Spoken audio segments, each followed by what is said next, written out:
Miljoen,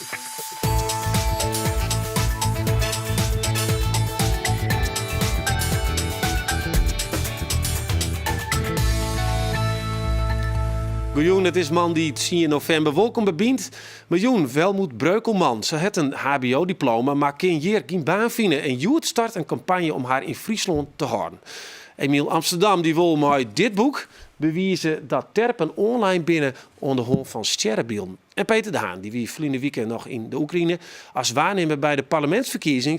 En met hem praat ik over de nationale bedenking van de MH Santje. Onze lieve broer Leon Wels, 39 jaar. Onze lieve schoonzus Connie Wels Stuiver, 39 jaar. Ons lief neefje Sam Wels, 10 jaar. Hun vrienden Remco Trug, 40 jaar. Yvonne Kappen, 41 jaar. Tess Trug, 10 jaar. Liv Trug, 6 jaar.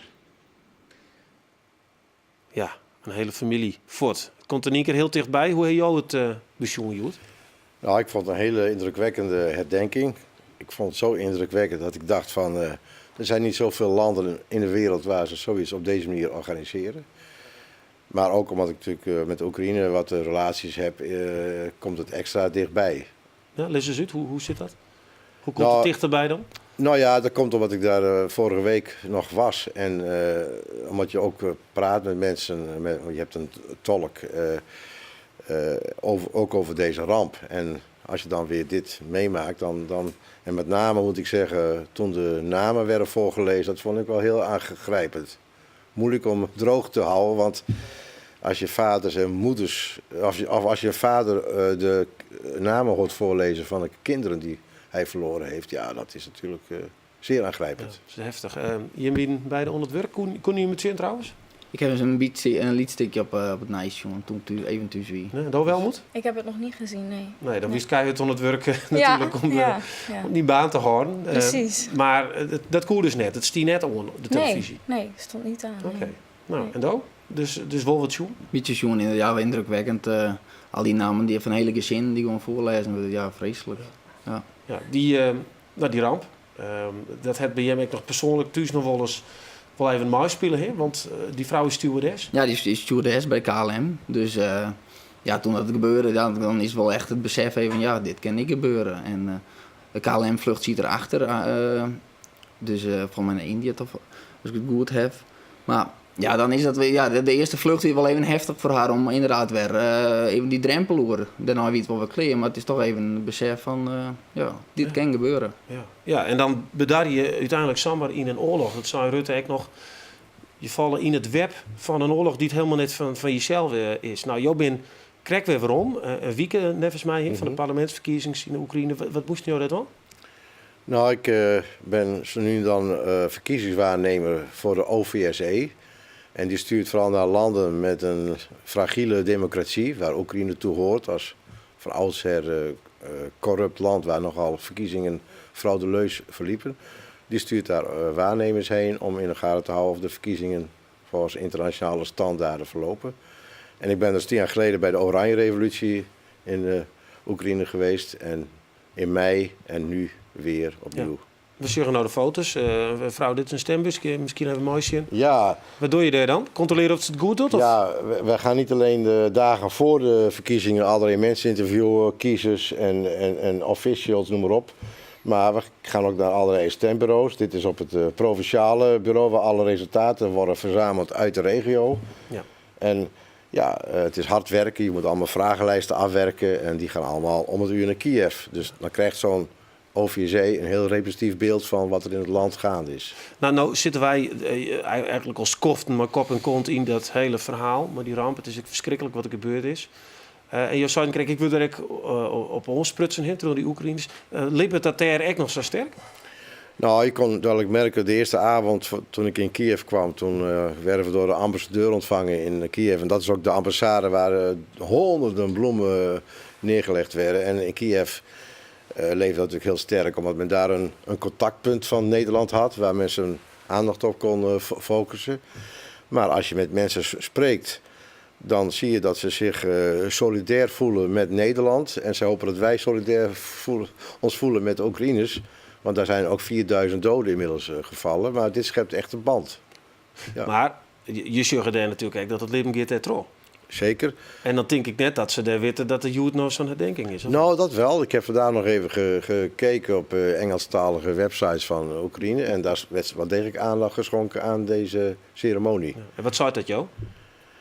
Dat er toch nog die relatie daartussen is. Nou ja, dat heeft ook te maken met het feit dat men natuurlijk heel graag een oplossing wil op de vragen, een antwoord wil op de vragen die rondom deze aanval nog steeds hangen. En ja, het doet Oekraïners heel erg zeer dat Poetin vandaag weer zei dat de Oekraïners het onderzoek tegenhouden. Terwijl zij juist zeggen, wij proberen het op alle mogelijke manieren behulpzaam te zijn. En in die zin leeft dit ongeluk of deze aanslag ook nog steeds in de Oekraïne, omdat het nog steeds een politiek item is. Ja. En er gebeurt nog een heel soort, want die oorlog is eigenlijk nog verruwd daarna. Ja.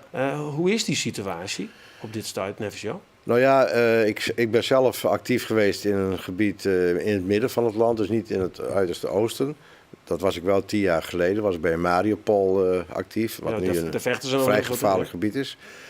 Maar ik had bijvoorbeeld in mei had ik een tolk die kwam uit Lugansk. En die was net van tevoren, voordat de oorlogshandelingen begonnen, verhuisd. Haar ouders ook. Maar die belde elke dag met familie en dan komt het heel dichtbij. Dan hoor je de verhalen. Er zijn ook inmiddels 1 miljoen mensen weggevlucht uit het oosten.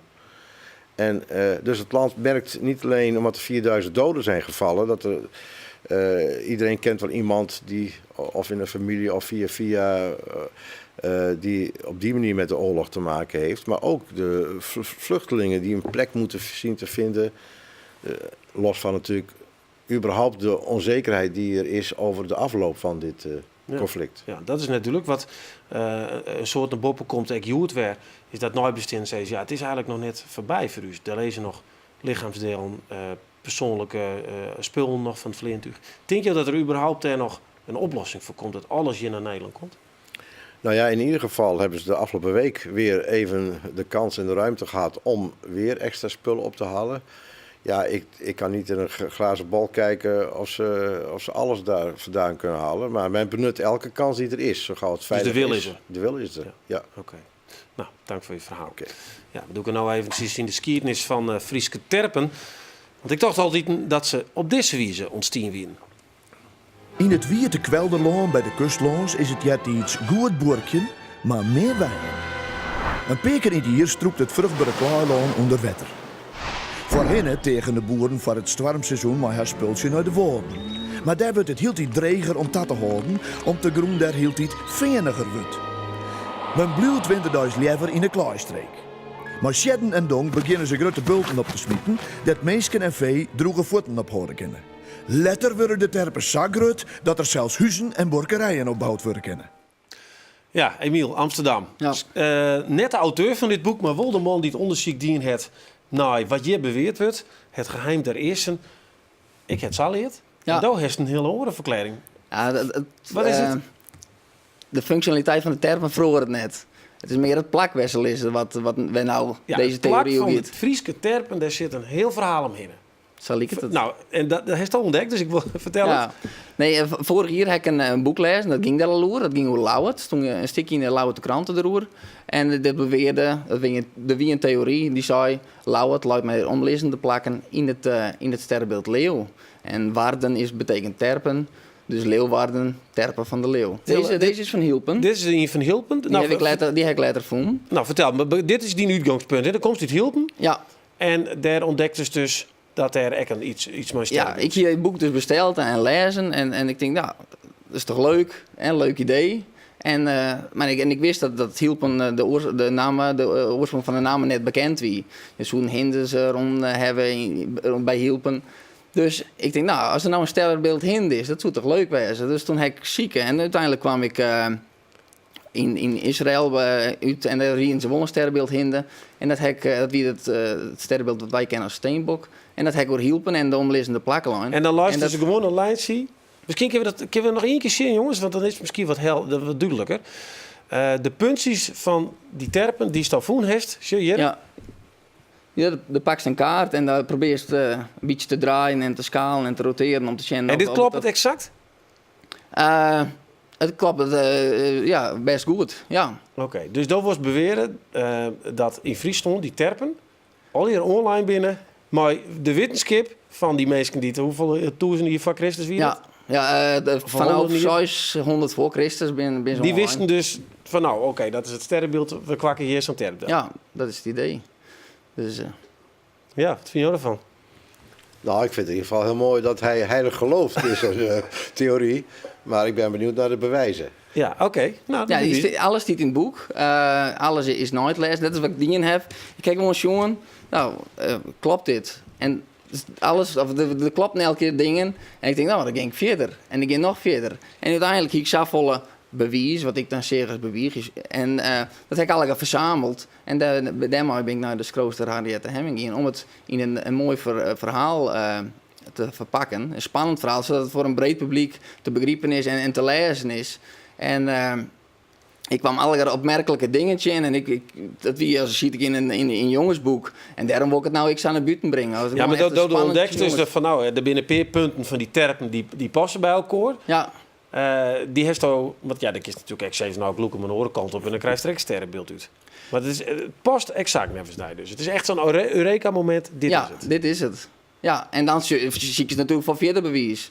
Ik ben geen archeoloog, maar ik ben wel wetenschapper, dus ik zie wel, dan is het net klaar. Ja. Dan zie ik eens verder. Is er nog meer bewijs voor? En zo kwam ik uiteindelijk bij de namen van Hielpen. En die kwam bij de kerken van Hielpen, kwam ik uit waar symbolen op stingen. En die symbolen die lieken te wijzen naar het sterrenbeeld Steenbok. Ja, dan denk ik, ja, dat is wel heel toevallig. En dan steeds iets verder. En ja, maar heel Friesland zit dus vol met terpen. Ik heb 8 sterrenbeelden in Friesland gevonden die werden mij het lieken dat ze volgens sterrenbeelden zitten. Nou, we hebben het ook eventjes vallen en onderperen mensen die er nou ja, een soort ideeën over hebben. Historicus Kers Huisman, jou bekend, je hebt nog een boekje met hem schreven, die zei er dit over. Als je dat veronderstellen dat mensen in de prehistorie terpen online gaan even een stramien van een sterrenbeeld, dan houdt dat in dat die mensen kennis hebben moeten van het meten van sterrenbeelden, astronomie, en ook van het meten in het land, dus van driehoeksmeting. Nou, die driehoeksmeting is pas een wetenschappelijk principe, de grondslag van de cartografie. Dat wie een Fries die niet 16e eeuw formuleren, dat wie Jemme Reinders uit Dokkum, geen maar Friesiërs. Dus het kan gewoon net? Het kan gewoon net, nee. Dus, dit is de theorie?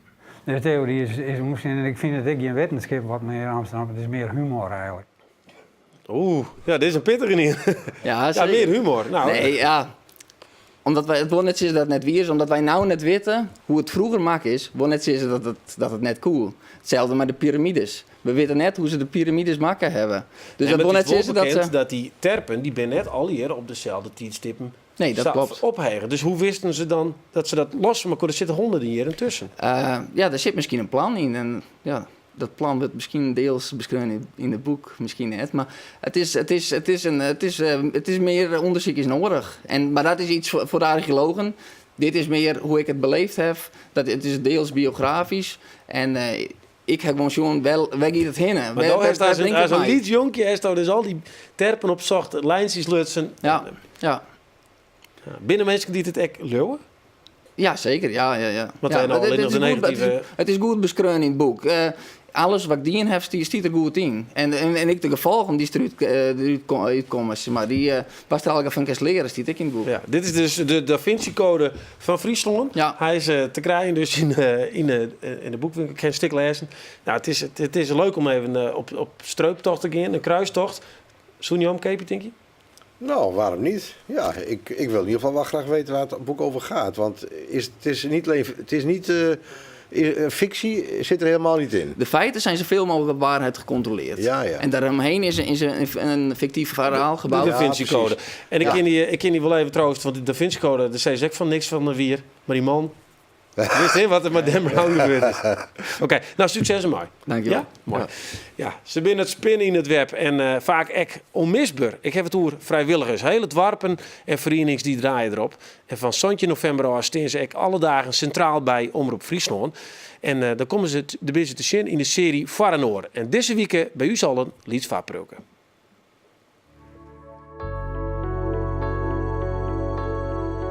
Van harte welkom bij het Frieske Geer aan boord van de Blauwsteens, aangedreven op zonne-energie. Ik ben Andries Dijkstra en ik werk als vrijwilliger, als gids. Al soms de grinnenkoek in Corsese rond ik al mijn paken over het Noorderleeg, het Boetendieksveld in Friesland. Nou, vorig jaar ben ik stop mijn werken en dus ik ga er direct tijd voor om dat dan ook te doen voor het Frieske Geer. Philips eiland. Dat is in de tijd door ook de oude heer Philips aangekocht. Ik vind het heel aardig om hield hij bij mijn oren clubmensen op een paard te gaan. Ik vind het ook van belang dat mensen wat weten over de natuur.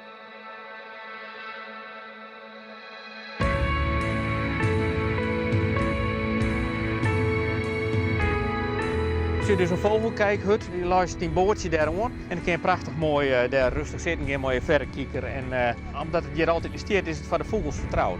En daarachter, in die biem, daar zit de aalscholverkolonie. Er zitten ongeveer 400 perkers die breeden daar. Een aalscholver overigens die eet 400 gram vis per dag. Dus dat moet wel wat variëren wezen. Vaak moet ik een paar dagen van tevoren zelf er even heen gaan, want dan wil ik even weten van wat zit er op dit stuit. Zodat ik een beetje aan de mensen wat vertellen kan van het is mogelijk dat we hier en daar iets zeggen van budmonsjes of weet ik wat. Je weet nooit precies wat je tegenkomt, net qua mensen en net qua beesten. Dus ja, dat maakt het extra aardig, mag ik zeggen. Als mensen van boord gaan en je krijgt een hoorn, is het hartstikke mooi, we doen het nog eens. Of wij willen ik daar nog eens in. Dan denk ik van klaar, dat is oerkom en dan vind ik dat fijn. Dat prima gevoel, ja. Het leven van de vrijwilliger. Ja, je zit maar krek aanstudeerd wezen en diploma in de boezem hebben, maar geen passende baan vinden kennen. Ja, je sliet je dagen dan in een callcenter of als kenmakker. Nou, voor die mensen die dat doen is de goed nice, want de provincie die stelt van juut af weer geld beschikbaar om 100 Frieske talenten voor een jaar lang trainee te maken. En verleden jaar zijn er al 160 trainees uiteenzetten en Welmoed Breukelmans, daar bist er één van. Ja. Daar bist al 4 maanden aan het werk. Klopt. Daar kunnen we aan wat verschil laten, want dat gaat hartstikke goed. Ja. Maar even naar 2013. Dan krijg je dus op een gegeven moment die diploma, communicatie, HBO. Ja, en dan moest je onder baan komen. Kun je toch een beetje uitlezen hoe dat gong is met die? Ja, ik heb mijn afstudeerstage in Amsterdam gedaan. En eigenlijk een beetje met het idee van, dan blijf ik daar gewoon, dan ga ik daar werk zoeken. Want toen wennest in Leeuwarden, hè? Ik woonde in Leeuwarden en ik dacht, ik ga gewoon naar Amsterdam en een eindtussenstage doen. En dan blijf ik daar en dan ga ik daar werk zoeken. Eigenlijk miste ik Friesland wel en mijn vrienden en familie. Dus ik dacht, na een jaar, ik ga gewoon terug. En dan zie ik het je wel. werk vinden daar? Ik heb wel daar gewerkt, maar in een winkel. Dus niet echt in mijn vakgebied waar ik op afgestudeerd ben.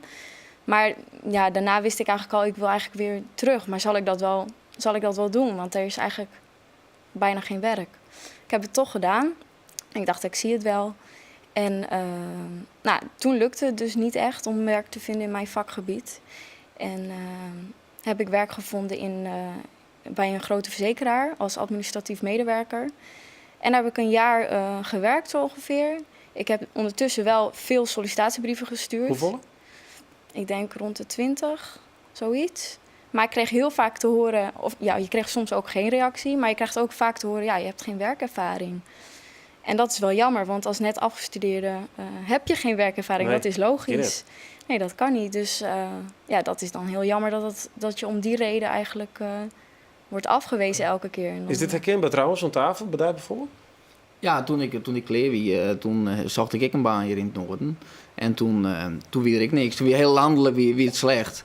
En toen heb ik daarna een promotieonderzoek dingen voor 4 jaar hier. En daarna wie het wel koek op 12 plakken. Dus studeren om maar even van de street af te werken. Investering in jezelf, ja. Want dan werden ze dus ook nog gewoon in hielpen. Dus de best wel je bleun. Ja. Dus talent wat je al bleun is. En jou, hoe wie het in jou tiert? Nou, toen was er ook wel hoge werkloosheid. Ik kan me nog herinneren, ik heb toen 2 brieven gestuurd. 1 naar de Verenigde Nederlandse Gemeente en 1 naar de provincie. Er waren 55 liefhebbers op die baan. Dus dat geeft wel aan dat het toen ook wel pittig was. Jou bent dus uiteindelijk bij de provincie bedaren. Nou, deze vrouw die kan dus nou hopelijk een baan krijgen. Want er is dus oornaam als trainee. Ja, klopt. Wat is een trainee? Hoe moet ik dat zien? Je kunt het een beetje vergelijken met werken leren. Het is niet precies hetzelfde, maar ja, je krijgt wel ondersteuning. Dus het is geen stage. Je wordt wel echt als volwaardig werknemer gezien, maar je krijgt wel ondersteuning. En er is ook ruimte voor je persoonlijke ontwikkeling, et cetera. Dus, Ja, en waar werken ze dan ook? IJsma Mediagroep in Leeuwarden. Nou, en daar ben je nog volledig echt... Dat is net de vrouw die de koffie helpt? Of, Nee, zeker niet. Echt volledig Ja. inzet? Ja, Oké, klopt. zullen we eens even zien hoe dat eruit is zit? goed, Want ja. we hebben die vanmorgen even opzocht. Oké. Ik ben zeker positief, absoluut. Ja. Ja, om diverse redenen. Alleen al om de jonge mensen die we hier nu in het bedrijf hebben zitten. En die echt laten zien dat ze wat kunnen. Maar die mensen die bewijzen echt, die 3 trainees die we hebben, dat ze een bijdrage kunnen leveren aan de vraagstukken die we hadden. En verder hoop ik natuurlijk die andere reden dat ze nu ook overtuigd zijn dat er in Friesland gewoon leuke bedrijven zijn, zodat ze hier blijven. Kennis moet zoveel mogelijk in de provincie blijven. Het is een algemeen probleem of uitdaging eigenlijk voor gemeentes of provincies om hun talenten niet naar de Randstad te laten vertrekken, bij wijze van spreken. Het traineeprogramma Het Wordt een Ier. Als dat Ier er nou aan zijn op zit, wat gebeurt er dan met Welmoed? Zoals het er nu naar uitziet, zou ik persoonlijk goed mijn best doen, echt mijn best doen, om te kijken wat daarna nog de mogelijkheden zijn. Nou, dat klinkt goed. Het is die baas. Die zei, Ja. hier dit al Sinai verteld? Ja. Ja? Ja, leuk. Maar wat verwacht? Kist dat blauwe-tingst? Ik heb geen idee. Ik durf het niet te zeggen. Maar mocht ik er niet mogen blijven, dan heb ik wel in ieder geval een jaar werkervaring. En daar ben ik al heel erg blij mee. Want het is toch weer een stapje verder. En ik denk wel dat het helpt om weer een baan te kunnen vinden. Ja, dat denk ik wel. Ja, want het is dus lastig. Maar de offers dus in principe een baan bij een verzekeringskantoor op, weet je, redelijk verdienen. Ja. Voor dit. Want Ja. dit is minder? Verdienen ze hier minder geld? Ja, ik verdien hier wel minder. Ja. Maar het is wel de moeite waard natuurlijk. Ik wilde niet... kijk, administratief werk is prima om als overbrugging te doen. In mijn geval. Maar het is niet waarvoor ik heb geleerd. En dat wil je het liefste doen. En dus... Ja. Echt een diepte-investering. Ja, Ja, het is een precies. investering. Ja. Maar oké, dan zou hij aan zijn... Ja, het spiet me, we hebben meer economische omstandigheden. De kist net blauwen. Mhm. En dat wordt weer een jel hier, voordat je eventueel een baan krijgt. Staps dan uit Friesland waar? Of blijft je toch? Ik ga ervan uit dat ik eerder een baan vind dan een jaar. Met deze werkervaring hoop ik dat het sneller gaat. Daar ga ik vanuit. Ja. Daar ga ik Wat voor. kost dat in? Het is lastig, het is een lastige tijd, maar het is zeker de moeite waard natuurlijk, ja. Ja. Ja, en dat de provincie doet. Want dit heeft al hier te krijgen met die economische stimulans. Is dit een goede wies net show? Ja, ik ben ervan overtuigd. Ik weet dat de provincie zelf ook tussen 10 en 20 trainees per jaar heeft. En er wordt echt geïnvesteerd in mensen. En dat is op zich al heel goed voor een cv, los van de werkervaring. Mhm. Dus ik denk dat je gelukkig mag prijzen dat je in de prijzen bent gevallen. Ja, Als zeker. trainee. Nou, ik hoop dat het al hier goed komt met die. Ik hoop En het ook. laten we we hebben het op boord, hè? Dus als er ooit nog eens Ja. een probleem is, dan kies je Ja. gewoon even vrij en Kan dan ik stuur je dat het naar die gewoon- baas. Oké, mensen, hartelijk dank voor je verhaal. En we zullen afwachten. Dan komt de tijd hoe het zit met die terpen. Ja, dit wie bient voor Joen. Morgen hebben we het over het succes van de webshop Studio Stationery. Wat begon op een zouderkamer in Snits is uitroen de aanwieren onderneming met kantoorartikelen. Dat is morgen en voor nu nog een hele mooie Joen verder.